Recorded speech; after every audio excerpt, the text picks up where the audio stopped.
and he wanted to talk. But mostly we talked about what he wanted in the future and some of the obstacles that he's facing while pursuing that. And so we had a strategic conversation, I would say, for about, on those topics for about 90 minutes. And so, and I always like to hear not only what people are up to, but what they want. And one of the things I loved about my clinical practice, which was very much predicated on this, like, well, you're miserable, let's say, and not to say that he was, because he has a good life in many ways, but if you could envision a path forward out of your misery, let's say, to somewhere better, what would that look like? And it's not a question people ask themselves with enough depth.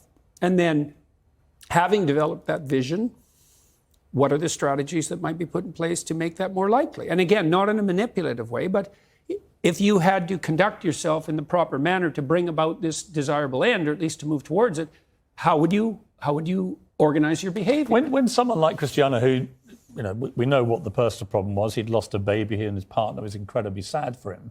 And professionally, after that, a lot of turmoil as to whether he was going to stay at his club and so on and so on. It seemed to me, talking to him in the last couple of days after he saw you, he's in a much better place, actually.